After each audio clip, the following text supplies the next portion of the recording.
नमस्कार, बहुत स्वागत है आपका। आज शाम के 5 बज रहे हैं और बड़ी खबर यह है कि देश कोरोना से जंग लड़ रहा है। इस जंग में सब ऑक्सीजन के बारे में बात कर रहे हैं और जंग में अब ऑक्सीजन सबसे बड़ा हथियार भी बन गई है, जिसकी कमी से मरीज जान गंवा रहे हैं। ऑक्सीजन के आपातकाल को सरकारें कैसे दूर करेंगी? सांसों के संकट पर आज पीएम मोदी की हाई लेवल मीटिंग में क्या हुआ, ये सब आपको बताएंगे। अभी आपको बता दें कि कोरोना का पीक आना बाकी है, उसको लेकर हम कितने तैयार हैं, इसी पर ही बात होगी। क्या यूपी, बिहार, बंगाल कोरोना के नए हॉटस्पॉट बन रहे हैं? इस सब पर हम बात करेंगे, आपको ग्राउंड पर भी लेके चलेंगे। दिल्ली, भोपाल, लखनऊ में क्या कुछ हो रहा है, हमारे साथ हमारे संवाददाता जुड़ेंगे, ये भी आपको बताएंगे। बंगाल में चुनाव के बीच कोरोना कितना ज्यादा बढ़ गया है, लेकिन उससे पहले ये तस्वीरें आप देख रहे हैं जो वाकई चिंता बढ़ाने वाली है। और इस वक्त एक बड़ी खबर आपको बता दें, यूपी में 24 घंटे में कोरोना के रिकॉर्ड केस सामने आए हैं। यूपी में 24 घंटे में कोरोना के 38,000 से ज्यादा मामले सामने आए हैं। यूपी में कोरोना से अब तक 10,959 मरीजों की मौत हो चुकी है। कोरोना संक्रमण से इतने मरीजों की मौत होना ये वाकई में चिंता का विषय है और मरीजों की संख्या अब 10 लाख के पार चली गई है। यूपी में कोरोना के कुल 7,52,211 मरीज ठीक हुए हैं, लेकिन बड़ी खबर तो ये है कि 38,000 से ज्यादा मामले, रिकॉर्ड मामले यूपी में सामने आए हैं। और इस वक्त हमारे साथ भोपाल से जितेंद्र जुड़ गए हैं, हमारे सहयोगी, और पश्चिम बंगाल से हमारे साथ तापस सेन गुप्ता जुड़ गए हैं और भी कई सहयोगी हमारे साथ जुड़ेंगे। हमारे साथ एनके सिंह साहब मौजूद हैं, वरिष्ठ पत्रकार हैं। डॉक्टर राहुल भार्गव हैं, फोर्टिस रिसर्च इंस्टीट्यूट के हेड हैं और साथ ही साथ हमारे अलग अलग संवाददाता लखनऊ से, भोपाल से हमारे साथ जुड़ेंगे, दिल्ली से जुड़ेंगे और कोलकाता से भी जुड़ेंगे। लेकिन सबसे पहले एनके सिंह साहब, मैं आपके पास आना चाहूँगी। आपके पास मैं इसलिए आना चाहूँगी क्योंकि लगातार दिल्ली के कई अस्पतालों में ऑक्सीजन जो है संकट बना हुआ है। बार बार सोशल मीडिया पर हम देख रहे हैं, ट्वीट आ रहे हैं, खबरें लगातार आ रही हैं और फिर अचानक से ऑक्सीजन पहुंच भी रहा है, कई मरीजों की मौत हो रही है, ऑक्सीजन जो है वो नहीं मिल पा रहा, यानी कि सांसों पर संकट इस वक्त बना हुआ है। और आज दिल्ली हाईकोर्ट की तरफ से बड़ी टिप्पणी भी की गई। टिप्पणी ये कि ये लहर नहीं, ये सुनामी है और पीक आना बाकी है। ऐसे में अभी आप स्थिति को कैसे असेस कर रहे हैं साहब? बहुत सीधी सी बात है कि दिल्ली की पॉपुलेशन डेंसिटी बहुत ज्यादा है और आप ये भी जानती हैं, अभी महाराष्ट्र गवर्नमेंट ने एक स्टडी रिलीज किया था कि फ्लैट्स में रहने वाले, हाई राइज बिल्डिंग्स में रहने वाले, इन लोगों में कोरोना ज्यादा है और 87% जो कोरोना के महाराष्ट्र में केसेस मिले हैं उनमें वो फ्लैट्स में रहते हैं और हाई राइज बिल्डिंग्स में रहते हैं। स्लम में रहने वाले काफी कम है, सिर्फ 13% हैं। तो ये मेरे ख्याल से लिविंग कंडीशन, जो क्लस्टर्ड लिविंग कंडीशन है और खास करके वो जिसमें कि फ्लैट नुमा जगहों पे आप रहते हैं, वेंटिलेशन नहीं होता, कमोबेश दिल्ली की भी यही हालत है। पॉपुलेशन डेंसिटी बहुत हाई है। नेशनल पॉपुलेशन डेंसिटी जहां 415 की है, वहां पे दिल्ली की कई हजार में है। आप समझ लें 1600 स्क्वायर किलोमीटर का दिल्ली का एरिया है और पॉपुलेशन 2 करोड़ से ऊपर की है। तो नेचुरली यहाँ पे डिमांड बहुत ज्यादा है। पहला तो ये 2 फैक्टर हमने आपको बताया, लिविंग कंडीशंस और पॉपुलेशन डेंसिटी। दूसरा ये है कि दिल्ली अपना इंडस्ट्रियल वो शहर नहीं है, लिहाजा इसको ऑक्सीजन के लिए गुड़गांव, गाजियाबाद या अन्य जगहों से ही सप्लाईज लेनी पड़ती हैं। हुआ ये कि जब ये क्राइसिस हुआ तो उन स्टेट गवर्नमेंट्स ने अपने अधिकारियों से कह के वहां पे सप्लाईज रोक दिए कि वो हमें जरूरत पड़ेगी, और ये कह के कलेक्टर वहां पहुंचा, एसपी पहुंचा, पुलिस फोर्स पहुंची और उनको रोक दिया गया। और देखिए एनके सिंह साहब, हालात तो हमने ये देखे कि अस्पताल वाले जो है वो ऑक्सीजन की कमी के लिए कोर्ट का रुख कर रहे हैं। कोर्ट को सुनवाई करनी पड़ रही है, कोर्ट को फटकार लगानी पड़ रही है केंद्र सरकार को, दिल्ली सरकार को कि देखिए अभी तो ये सुनामी चल रही है, अभी पीक आना बाकी है। हमारे साथ डॉक्टर राहुल भार्गव भी मौजूद हैं, फोर्टिस रिसर्च इंस्टीट्यूट के हेड हैं। डॉक्टर राहुल, अभी पीक आना बाकी है, ये कई सारे एक्सपर्ट्स कह चुके हैं, कई सारी रिसर्च सामने आई है, लेकिन आपके पास मैं पहुंचूंगी डॉक्टर राहुल, लेकिन उससे पहले सीधा अपने सहयोगियों के पास चलते हैं। भोपाल से हमारे साथ जितेंद्र जुड़ गए हैं, लखनऊ से अविनाश जुड़ गए हैं और दिल्ली से मधुरेन जुड़ गए हैं, कोलकाता से तापस सेन गुप्ता जुड़ गए हैं। अब लखनऊ से अविनाश के पास में चलती हूँ। अविनाश, बहुत बड़ी खबर आ रही है उत्तर प्रदेश से, 38,000 से ज्यादा केस। वाकई में ये चिंता बढ़ाने वाले हैं ऐसे वक्त में जब वीकेंड लॉकडाउन लगा है। हर मुमकिन कोशिश की जा रही है कि ताकि कोरोना के संक्रमण को कम किया जा सके।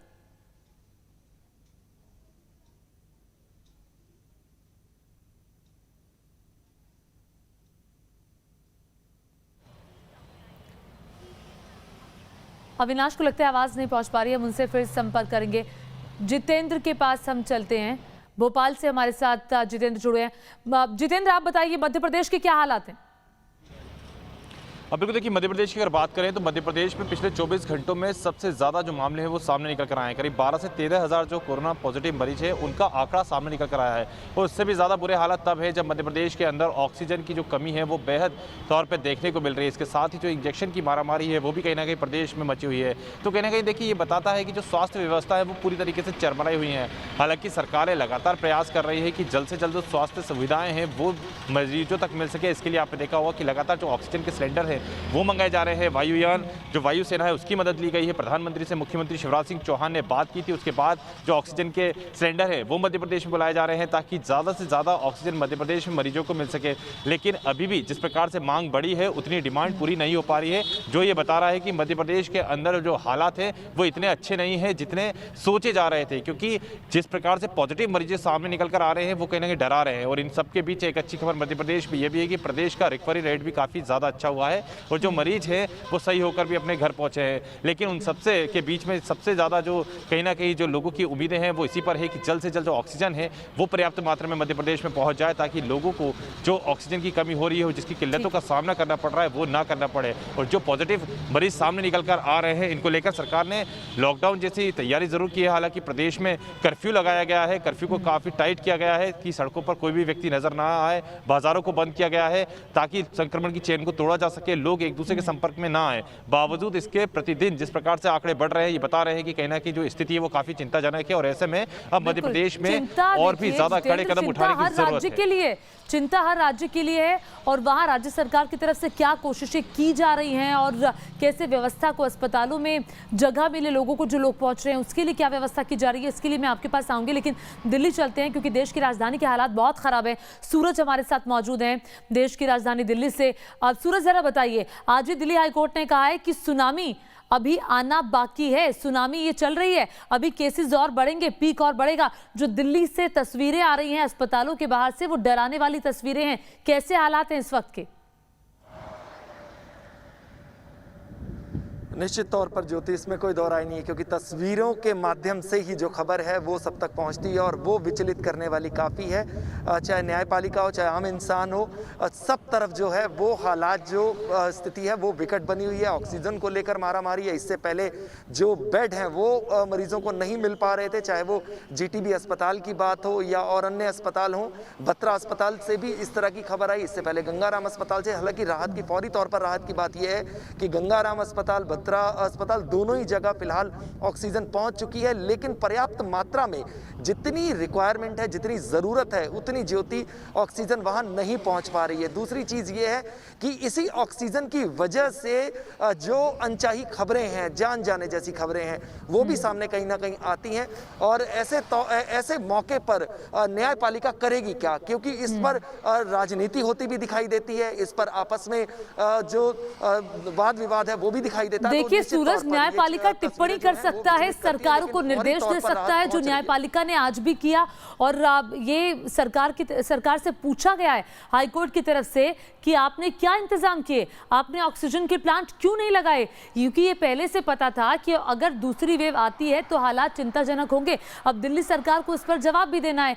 दिल्ली सरकार अपने आप को भले ही सीधा साधा दिखा दे, लेकिन सवाल तो दिल्ली सरकार पर उंगलियां उठेंगी। आपने क्या तैयारी की? आपने अपनी तस्वीरों में दिखा दिया, हमारे अस्पतालों की तस्वीर जरा देखिए, बहुत बढ़िया स्थिति हो गई है। लेकिन क्या किसी महामारी से निपटने के लिए आपके अस्पताल तैयार थे? ये सवाल का जवाब देना चाहिए अरविंद केजरीवाल को। मैं आपके पास आऊंगी, तापस सिंह गुप्ता के पास चलते हैं जो इस वक्त पश्चिम बंगाल में मौजूद है, कोलकाता से जुड़ गए हैं।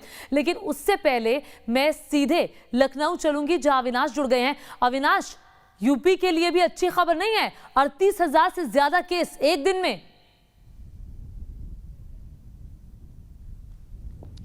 बिल्कुल ज्योति, देखिए यूपी के हालात भी बिल्कुल भी अच्छे नहीं है क्योंकि यूपी में संक्रमित मरीजों की तादाद 2.25 लाख तक पहुंच गई है। और अगर पूरे यूपी की बात करें तो खासकर जो यूपी के बड़े शहर हैं इस वक्त वो ऑक्सीजन की कमी और अस्पतालों में बेड की कमी के संकट से जूझ रहे हैं। हालांकि ऑक्सीजन की सप्लाई को सुनिश्चित करने के लिए कोशिश की जा रही है, लेकिन डिमांड इतनी ज़्यादा है ज्योति कि वो जो कोशिश है वो नाकाफी साबित हो रही है। आज ही लखनऊ की बात करें तो ऑक्सीजन ट्रेन के माध्यम से 2 टैंकर बोकारो से मंगाए गए हैं। लेकिन आप सकती हैं कि लखनऊ वो शहर है जहां पर संक्रमित मरीजों की तादाद इस वक्त 55,000 से ज्यादा है। हर रोज तकरीबन 5500 से ज्यादा यहां पर नए मामले सामने आ रहे हैं। जो यहाँ की स्वास्थ्य व्यवस्था है पूरी तरीके से चरमरा गई है और पूरे यूपी में जो सबसे कह सकते हैं कि एक बदतर तस्वीर सामने आ रही है वो शहर लखनऊ है। तो हालात बिल्कुल अच्छे नहीं है, खासकर ऑक्सीजन की कमी से कह सकते हैं कि अब तक कई लोग दम तोड़ चुके हैं। आप किसी भी प्लांट के बाहर चले जाइए, आपको एक लंबी कतार वहां पर देखने को मिलेगी। लोग 10-10 घंटे से वहां इंतजार कर रहे हैं कि उनकी बारी कब आएगी। जब तक उनकी बारी आती है पता चलता है कि वहां ऑक्सीजन ही खत्म हो चुका है।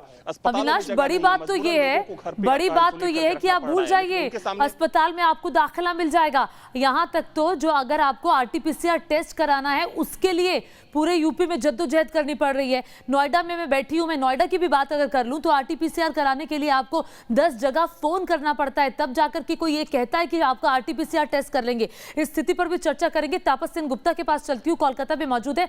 तापस, पश्चिम बंगाल में चुनाव 6 चरण हो चुके हैं, 10-11 हजार के आसपास मामले लगातार आ रहे हैं, स्थिति वहां पर भी अच्छी नहीं है। जी देखिए, पश्चिम बंगाल में जो स्थिति इस समय बनी हुई है ये कहीं ना कहीं चुनाव के दौरान जो स्थिति थी उसकी भरपाई हम कर रहे हैं। 12,000 से तकरीबन 13,000 के आसपास का आंकड़ा कल तक का आया है एक दिन में।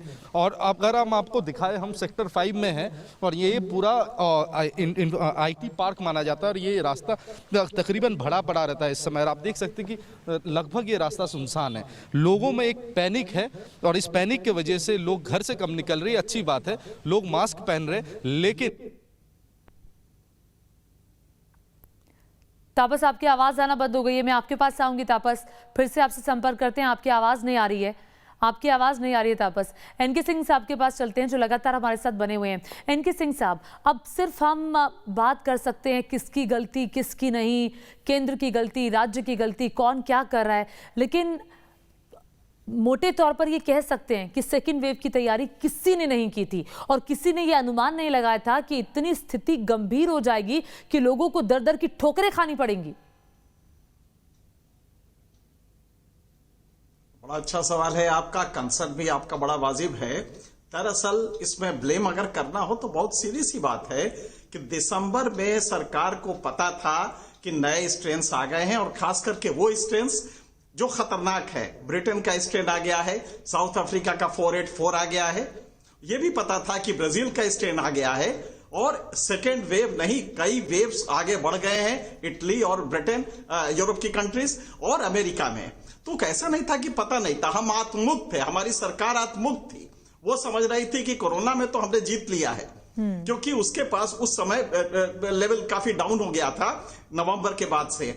नतीजा ये हुआ कि उसको ये गलतफहमी हो गई कि हमने जीत लिया है, बाकी दुनिया फंस गई है। उसकी वजह से तैयारी, वरना आप सोचिए ऑक्सीजन जो हवा से मिलता है, एक स्टीम बॉयलर से आप ऑक्सीजन ले सकते हैं, इस देश में उसकी भी कमी होगी। इसलिए कि हम गफलत में थे, आत्ममुग्ध थे और हमें बंगाल में चुनाव ज्यादा इंपॉर्टेंट लगने लगा। हमें यहाँ का देश में कोरोना सांसों पे हमारे मुश्किल हो जाएगा, हमने ये सोचा नहीं था। हेल्थ में भारत के बजट का इतना कम जाता है, ये कभी रोना आता है। 1.1% इस समय हो गया है हेल्थ का। आपने 35,000 करोड़ रखे थे वैक्सीन के लिए, हर आदमी को मुफ्त लग सकता है। इस राशि में अगर आप देखें तो दोनों टीके मुफ्त लग सकते हैं, लेकिन आज एक आना भी नहीं आपने नहीं दिया उसके आपने लिए। बिल्कुल सही बात की। जीडीपी में हेल्थ का कितना प्रतिशत हिस्सा है, ये सवाल खड़ा होता है। 135 करोड़ की जनता है, जरा अभी अभी गूगल करिए, पता चल जाएगा और स्थिति आपको स्पष्ट हो जाएगी कि जनता इतनी सारी और जीडीपी में कितना हिस्सा हेल्थ का। राहुल भार्गव भी हमारे साथ जुड़ गए हैं, फोर्टिस रिसर्च इंस्टीट्यूट के हेड है। डॉक्टर राहुल, अब सवाल ये खड़ा होता है कि अभी पीक आना बाकी है, ये सुनामी है, अभी कई सारी रिसर्च सर सामने आ रही है, अभी 3,46,000 केसेस है। आपको क्या लगता है ये पीक कितने पे आके रुकेगा? देखिए, ये बहुत ही भयानक स्थिति है इस समय। अगर आप ग्राउंड लेवल पे आगे, पत्रकार तो दिखाई रहे हैं, मैं एज अ डॉक्टर आज खून के आंसू पी रहा हूं जब मैं 35 साल 40 साल के लोगों को दम तोड़ते हुए देख रहा हूं। जितने भी हम कहें अगले 100 साल में स्पेनिश फ्लू की तरह ये अप्रैल 2021 का महीना काले दिवस में लिखा जाएगा, ये बात याद रखिएगा आप हमेशा।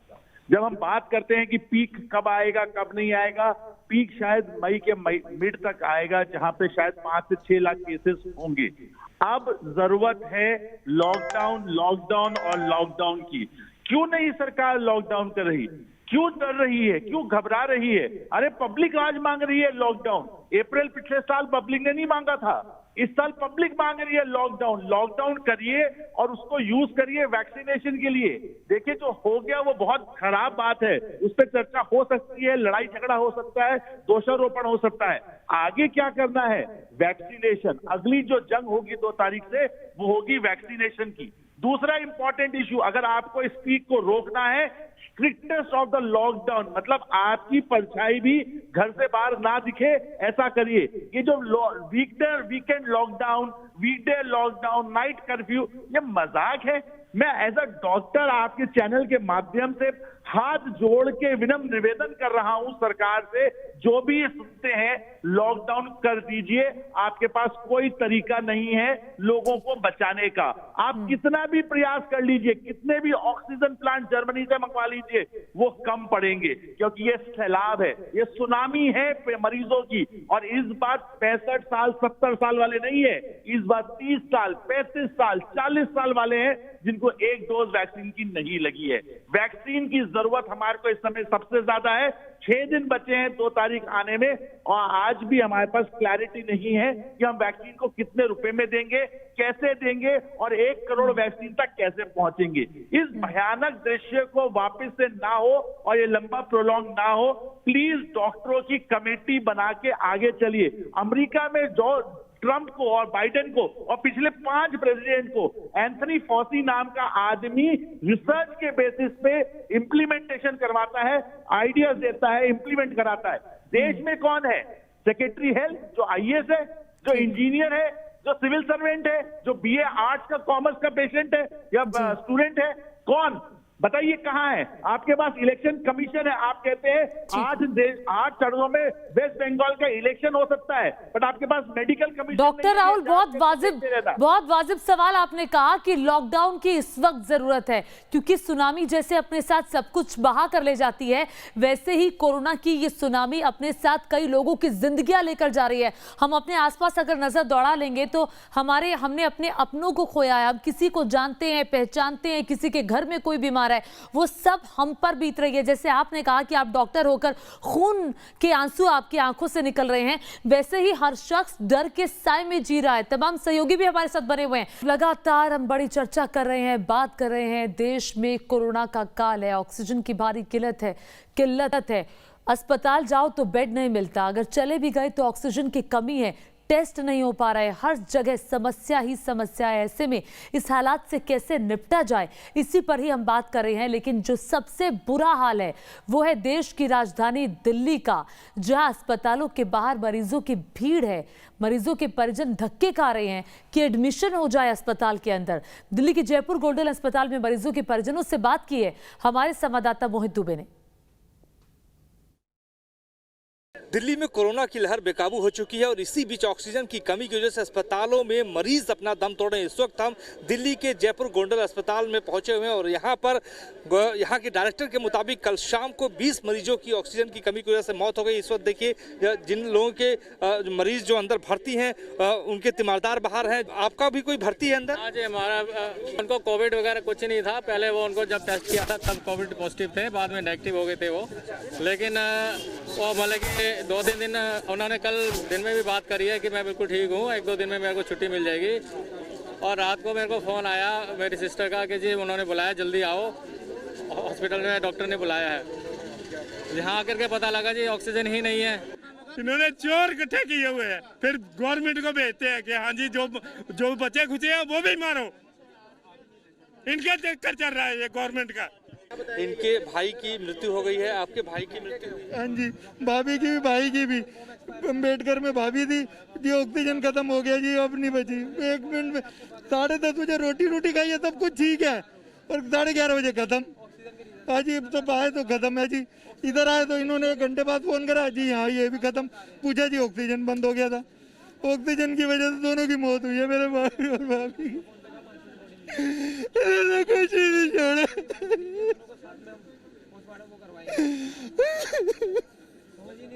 फिर कहते ले जाओ जी बॉडी, अब सवेरे से बैठा रखा 8 बजे से दे रहे, अब दे रहे, कब दे रहे। 8 पी रहे थे सब सही थे, कह रहे 1-2 दिन बाद इन्हें हम छुट्टी दे देंगे। 12 दिन से ये 12 तारीख से भर्ती थे, तो कह रहे 1-2 दिन में हम छुट्टी दे देंगे। ठीक है, इनके फाइल वूल सारी है, इंजेक्शन भी सारे लग गए, इनके फाइल भी दिए उन्होंने, सारे इंजेक्शन लग गए, सब लग गए, कुछ भी नहीं था। बताओ, बिलखते हुए लोग यहाँ पे आपको दिखाई देंगे। लगातार जिस तरीके से ऑक्सीजन की कमी की वजह से मौतें हो रही हैं, ये सवाल उठ रहा है कि आप एक ऑक्सीजन नहीं दे सकते हैं। यहाँ पर देखिए, ये जो परिजन है, यहाँ पर देखिए, जो यहाँ पे आपको दिखाई देंगे, जो डॉक्टर्स हैं, जो परिजन है, लगातार उनकी स्थितियाँ जो हैं वो विकराल होती जा रही है। लगातार यहाँ पे रोते हुए लोग नजर आएंगे, उखड़ती हुई सांसें लगातार ये गुहार लगा रही है कि सरकार कम से कम जिंदा रहने के लिए हमें ऑक्सीजन तो दे दो। वीडियो जर्नलिस्ट जगदीश के साथ मोहित राज दुबे, न्यूज़ नेशन, दिल्ली।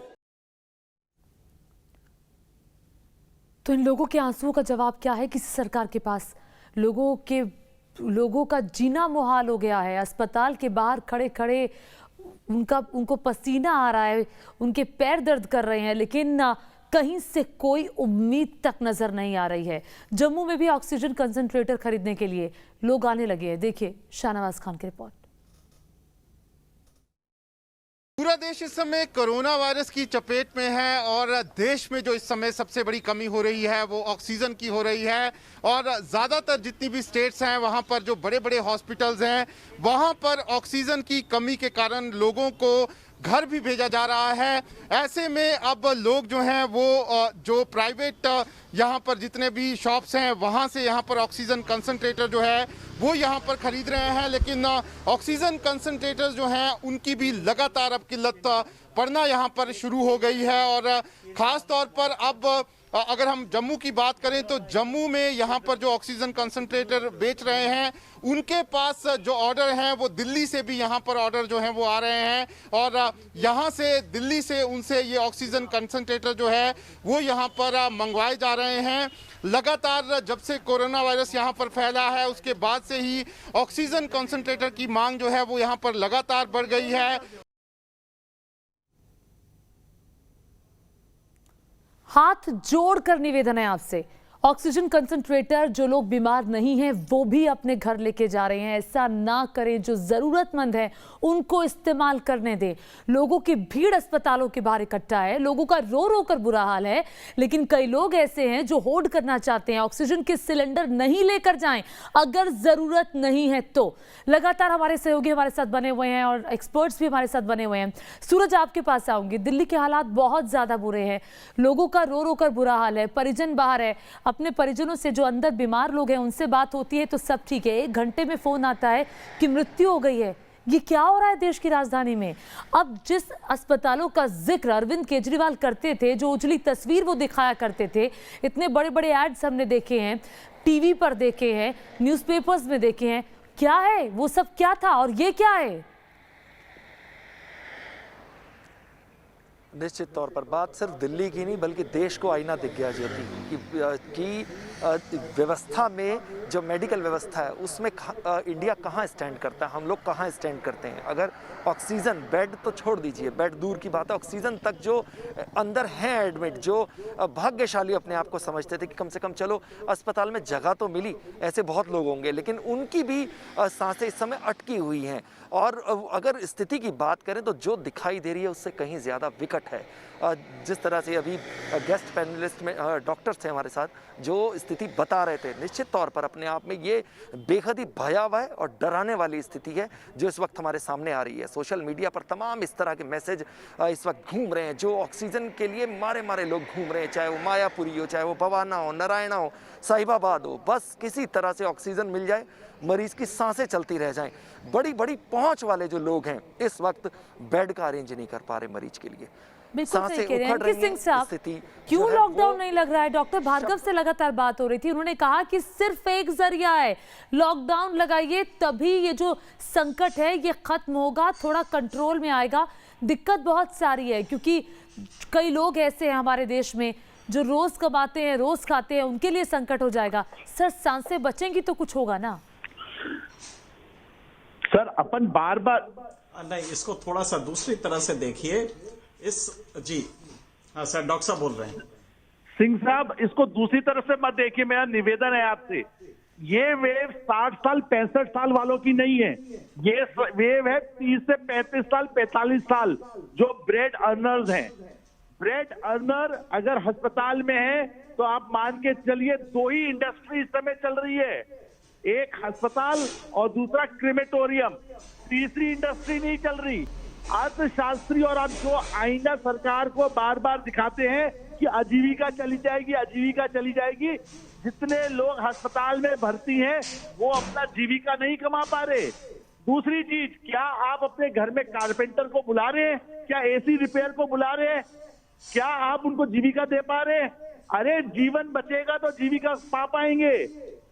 सिंह साहब, मेरा सिंपल समाधान ठीक है डॉक्टर राहुल सिंह साहब से जवाब लेते हैं एनके सिंह जी।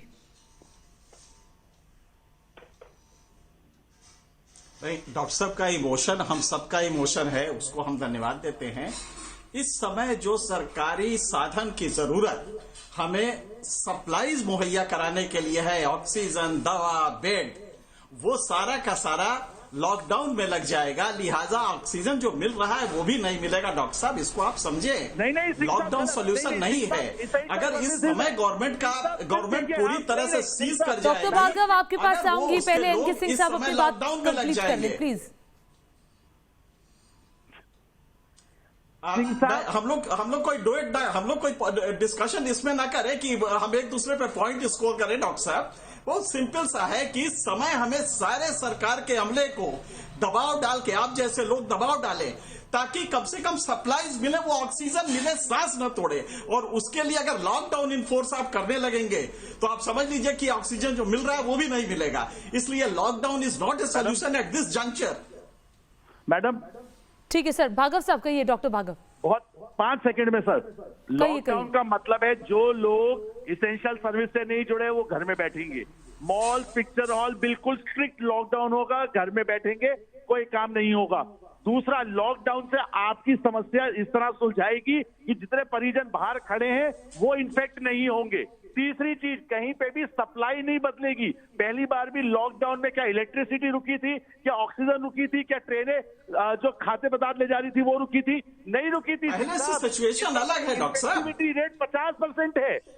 आप 4 लोग खड़े हैं, पूरी की पूरी फैमिली कोरोना से ग्रसित है। आप ये तो समझिए, इन्फेक्टिविटी रेट मतलब जितने नंबर बढ़ेंगे, 3 लाख, 5 लाख, 10 लाख नंबर बढ़ेंगे, एक्टिव केसेस बढ़ेंगे, उतने ही नंबर ऑफ अस्पताल आपके भरते जाएंगे। आप मान लीजिए डॉक्टर भार्गव, एक सवाल मेरे जहन में भी है। डॉक्टर भार्गव, एक सवाल मेरे जहन में भी है। आपने खुद ही अभी से कुछ ही देर पहले भी ये कहा था कि देखिए हम लोग बिल्कुल चिंता रहित हो गए थे, हम धड़ल्ले से बाहर जा रहे थे, मास्क लगाना भी कई लोगों ने बंद कर दिया था, लेकिन अब लोग जागरूक हो गए हैं फिर से। लोग तभी निकल रहे हैं जब जरूरत हो, लोग मास्क लगा रहे हैं, सोशल डिस्टेंसिंग का पालन कर रहे हैं। अभी हम इन दिनों में जो हम ट्रेंड देख रहे हैं और जो चीजें आप देख रहे हैं, आपको लगता है कि आने वाले दिनों में इसका असर केसेस के रूप में पड़ेगा, केसेस कम होंगे?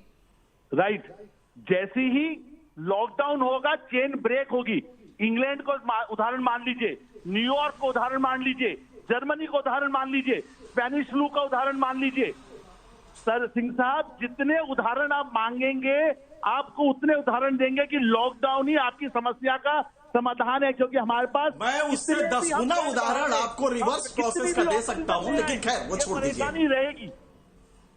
ठीक है, अब बाकी कंट्रीज जो बाकी कंट्रीज में सेकेंड वेव आई, डॉक्टर राहुल उसका जिक्र कर रहे हैं कि वहां पर भी लॉकडाउन की वजह से ही जो मामले हैं उनकी गति कम हुई है। अविनाश के पास चलती हूँ, लखनऊ में इस वक्त मौजूद है। अविनाश, स्थिति यूपी में खराब है, 38,000 से ज्यादा मामलों का आना और उसके बाद ऑक्सीजन की कमी है, उसके लिए बाकायदा मुख्यमंत्री की तरफ से लगातार कोशिश की जा रही है। प्रधानमंत्री से उन्होंने अपील की और अब जाकर के कुछ ऑक्सीजन वहां पर आएगी। लेकिन जो उत्तर प्रदेश में गांव के हिस्से हैं, देहात के हिस्से हैं, वहां पर भी बुरा हाल है। वहां की स्थिति को जरा स्पष्ट करिए। बिल्कुल ज्योति, देखिए अब से थोड़ी देर पहले ये रिपोर्ट आई है और चूंकि कल के आंकड़े की बात करें तो कल 37,000 मामले थे पूरे यूपी में, लेकिन आज बढ़कर 38,000 हो गया है और जो मौतों का आंकड़ा है वो तेजी से ऊपर जा रहा है। आज 223 लोगों की मौत हुई है पिछले 24 घंटे में। ये सच है कि यूपी के जो बड़े शहर है, जिसमें 14 से 15 शहरों की बात करें तो वहां पर संक्रमण का जो रेट है और जो डेथ रेट है वो सबसे ज्यादा है। जहां तक सवाल गाँवों का है तो देखिए गाँव में स्थिति अभी इतनी खराब नहीं हुई है और यही एक कह सकते हैं कि चिंता की बात है ज्योति, क्योंकि देखा जाए तो लाखों की तादाद में लोग इस लॉकडाउन, जब दिल्ली में लॉकडाउन लगा तो दिल्ली से वापस लौटे हैं। पंचायत चुनाव चल रहा है तो सबकी जो नज़र इस बात पर टिकी है, चूंकि देखिए 2 मई को रिजल्ट आना है और लगातार लोग जो पंचायत चुनाव है उसको टालने की बात भी कर रहे हैं। लेकिन जहां तक सवाल संक्रमण का है तो ये सच है कि शहरों में जो संक्रमण का दर है, जो संक्रमण का दायरा है, वो सबसे ज्यादा है। जो स्थिति भयावह हो चुकी है वो शहरों की, गाँवों की स्थिति ठीक है, लेकिन अगर गाँवों की स्थिति खराब होती है तो आप समझ सकते हैं ज्योति कि जब लखनऊ की अस्पताल इस विकट परिस्थिति को संभालने में लगातार की जा रही है, क्योंकि लोग वहां जाएंगे, सोशल डिस्टेंसिंग उतनी हो नहीं पाती जिसका जिक्र लगातार किया जाता है। देखिए फिलहाल ये उम्मीद नजर नहीं आ रही है, क्योंकि जब पहले फेज का इलेक्शन था ज्योति, तो मुझे याद है कि सत्ता पक्ष के ही तमाम लोग थे जिन्होंने पंचायत चुनाव को टालने की बात कही थी। हालांकि देखिए इलेक्शन कमीशन को यह तय करना है, लेकिन अब सिर्फ 2 चरणों का चुनाव होना है। एक परसों चुनाव है और उसके बाद 29 अप्रैल को चुनाव है। तो अब ठीक है, जो आप कह रहे हैं कि अभी सुगबुगाहट भी नहीं है, इनके सिंह साहब, इस चुनाव को चुनाव टालने के को मूड में, टाल क्योंकि नहीं सकते। चुनाव आयोग क्यों ये फैसला नहीं ले पा रहा है? हालांकि पश्चिम बंगाल में जो रैलियां हैं उस पर रोक लगा दी गई है, रोड शो पर रोक लगा दी गई है, क्योंकि अगर ये फैसला लिया जाएगा तो शायद जो सुनामी बहुत ज्यादा तेजी से आने वाली है उससे बचा जा सकता है। आपने बिल्कुल सही कहा, बहुत देर हो गई है। यह स्थिति उस समय लगानी थी जब नेता वहां पहुंच के और जब कहते थे कि अपार जनसमूह, ये उस समय उस सेंसिटिविटी की जरूरत थी। लॉकडाउन कई तरह के होते हैं। लॉकडाउन लोकेशन स्पेसिफिक होता है, लॉकडाउन रिलीजियस कांग्रेगेशन जी, चुनाव आयोग और गवर्नमेंट इन सब को मिलकर, पॉलिटिकल सिस्टम को मिलकर, पॉलिटिकल पार्टीज को मिलकर कलेक्टिव डिसीजन लेना था कि नहीं, हम इसमें नहीं करेंगे। आप जरा सोचिए, एक चीफ मिनिस्टर या एक प्राइम मिनिस्टर जब मूव करता है तो 10,000 की फोर्स मूव करती है उसके साथ उनकी सिक्योरिटी के लिए। वो सारे लोग वल्नरेबल होते हैं। लिहाजा उस समय आपको ये चेतना था कि ये चुनाव 9 फेजेस में, 7 और 8 फेजेस में कराने की जगह हम इसको कलेक्ट कर दें, और उसमें कोई बहुत बड़ा एक्सरसाइज नहीं था। दूसरा है कि लॉकडाउन का नेचर कई तरह का होता है। लोकेशन स्पेसिफिक लगते हैं, कंट्री वाइड लगते हैं। फर्स्ट फेज में आपने कंट्री वाइड लगाया, वो बिल्कुल सीधा, क्योंकि उसको आपको टाइम मिला तैयारी करने का, वेयरविदाल कलेक्ट करने का। लेकिन इस समय आप लॉकडाउन सॉल्यूशन नहीं है, क्योंकि तब फिर जो मरीज आपके यहाँ आ रहा है वो भी नहीं आ पाएगा। ये स्थिति हो जाएगी। क्राइसिस बहुत बड़ी है और इसके लिए इस समय गवर्नमेंट को हर पॉसिबल लॉ को इन्वोक करना होगा ताकि सप्लाईज इंश्योर हो जाए। वो मरीज डॉक्टर भार्गव आपकी बात पे कुछ कहना चाह रहे हैं, उनको सुन लेते हैं। डॉक्टर भार्गव, लॉकडाउन सर, आप कह रहे हैं कि लॉकडाउन सॉल्यूशन नहीं है। मैं आपको एक सिंपल फिगर देता हूं। 5 लाख लोगों पे अगर 20% लोगों को बेड की किल्लत होती है तो 1 लाख बेड आपको एक दिन में चाहिए। रोज 5 लाख केसेस आते हैं तो आपको 5 लाख बेड चाहिए। उतने बेड हमारे पास नहीं है। आज की खबर सुनाता हूं, एम्स में ओपीडी को लॉकडाउन करना पड़ गया क्योंकि पूरे बेड भर गए। आपके पास कोई ऐसा तरीका है कि आप इस सुनामी को आने को रोक पाए, इस ट्रांसमिशन रेट को रोक पाए? आप पहले वो बताइए। अगर नहीं है डॉक्टर राहुल, मेरा ठीक है, बिल्कुल वाजिब आप बात कह रहे हैं। एनके सिंह साहब, जरा एक सवाल मैं भी कर लूं। डॉक्टर राहुल, ये जो अभी वीकेंड लॉकडाउन लगा है, नाइट कर्फ्यू लगा है, इससे कुछ असर होगा? बिल्कुल सर, मैं सिंह साहब की पहली बात बता देता हूं। सर, वैक्सीनेशन का मतलब है वैक्सीनेशन की 2 डोजेस 4 से 8 हफ्ते बाद और उसके 15 दिन बाद, मतलब 10 हफ्ते बाद वैक्सीनेशन का प्लेन आपको बचाएगा। दूसरी चीज, जो वीकेंड लॉकडाउन है, ये क्या मजाक है, हास्यास्पद है? दिल्ली में लोग आज भी सब्जी बाजार में घूम रहे हैं। पहला लॉकडाउन की जरूरत है, जैसे इंग्लैंड में हुआ और जैसा पहले फेज में हिंदुस्तान में हुआ। अप्रैल 2020 को याद रखिए, जहां पे पुलिस वाले डंडे मार के आपको घर में भेजते थे। मैं बोल रहा हूं आपके चैनल पे, आज खुलेआम बोल रहा हूं कि डंडे मार के लोगों को घर में बिठाइए। उसी से लॉकडाउन से आपकी चेन ऑफ ट्रांसमिशन खत्म होगी। आपको मैं एक और बताता हूं सिंह साहब, डॉक्टर थकते जा रहे हैं, नर्सेज थकती जा रही हैं। कहीं ऐसा ना हो कि डॉक्टर और नर्सेज अस्पताल में वेंटिलेटर पे चली जाए, हेल्थ व्यवस्था सुचारू रूप से जो चल ठीक रही है डॉक्टर राहुल, डॉक्टर राहुल मेरे पास समय की बिल्कुल कमी है। बहुत शुक्रिया हमसे बातचीत करने के लिए। आपने कहा कि लॉकडाउन ही संक्रमण जो फैल रहा है कोरोना का उसको रोक पाएगा। बहुत शुक्रिया। एनके सिंह साहब हमारे साथ बने हुए थे। एनके सिंह साहब आपका भी बहुत शुक्रिया। सूरज अरोड़ा दिल्ली से हमारे साथ जुड़े हुए थे। सूरज शुक्रिया। अवनीश भी हमारे साथ जुड़े हुए थे लखनऊ से, आपको भी बहुत बहुत शुक्रिया। और इसी के साथ हमारे इस खास पेशकश में अभी के लिए इतना ही, लेकिन न्यूज़ नेशन पर खबरों का सफर लगातार जारी है।